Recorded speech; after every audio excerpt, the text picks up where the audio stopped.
नमस्कार मित्रांनो, आपलं स्वागत आहे वैदिक ऋषींचा वैज्ञानिक वारसा या खास मालिकेत.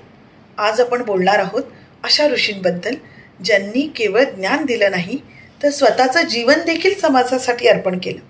ते म्हणजे महर्षी दधीची. दधीची ऋषी हे मधुविद्या म्हणजेच अमरत्व आणि ब्रह्मविद्येच्या ज्ञानाचे जाणकार होते. देवांचे वैद्य अश्विनी कुमार यांनी हेच गूढ ज्ञान दधीची ऋषींकडून घेतलं. ही विद्या शिकवण्यासाठी त्यांनी स्वतःचं शिर कापून घोड्याचं शिर तात्पुरतं लावून घेतलं होतं आणि त्यामुळे दधीची ऋषींना अश्वशिरा ऋषी म्हणूनही ओळखलं जातं. यातून आपल्याला दिसतं की ते ज्ञान जाण्यासाठी स्वतःच्या शरीराचाही त्याग करायला तयार होते. दधीची ऋषींच्या आश्रमात अनेक दिव्यास्त्र देवांची जी होती ती सुरक्षित ठेवलेली होती. देवांनी ती परत मागायला विलंब केला तेव्हा ऋषींनी ती अस्त्र पवित्र पाण्यात विरघळून स्वतःच प्राशन केली. म्हणजे ती अस्त्र त्यांच्या शरीराचा, त्यांच्या अस्थिचा भाग बनली. हा दृष्टिकोन खूप वैज्ञानिक आहे. धातू, ऊर्जा आणि शरीर यांचा संगम त्यांनी दाखवून दिला. जेव्हा देवांनी त्यांच्याकडून त्यांची अस्थिदान मागितलं, त्यांनी आधी एक साधी मागणी केली, मला आधी सर्व तीर्थयात्रा करायच्या आहेत.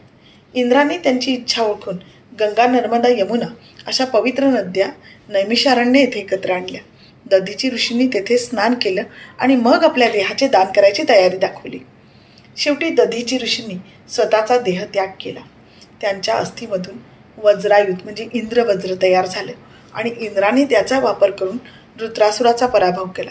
ही कथा केवळ पौराणिक नाही, यातून आपल्याला ऑर्गन डोनेशन, बॉडी डोनेशन यासारख्या आजच्या विज्ञानाशी जोडलेली प्रेरणा मिळते. त्यांनी दाखवून दिलं की ज्ञानदान, शस्त्ररक्षण आणि अस्थिदान हे सर्व परमार्थासाठी असलं पाहिजे. दधीची ऋषींच्या जीवनातून आपल्याला 3 मोठे धडे मिळतात. ज्ञानदान हे खरं अमरत्व आहे. संसाधनाचं रक्षण आणि योग्य वेळी त्याचा उपयोग हा विज्ञानाचा पाया आहे. आणि स्वार्थापेक्षा परमार्थ श्रेष्ठ आहे.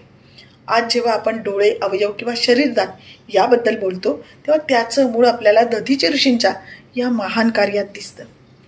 पुढच्या भागात आपण पाहणार आहोत अगस्त्य ऋषी, पाण्याचे शास्त्रज्ञ आणि विद्युत निर्मितीचे प्रवर्तक. तोपर्यंत लक्षात ठेवा, आपल्या वैदिक ऋषींचा वारसा हा केवळ कथा नाही तर समाजाला दिशा देणारा विज्ञानाचा दीपस्तंभ आहे.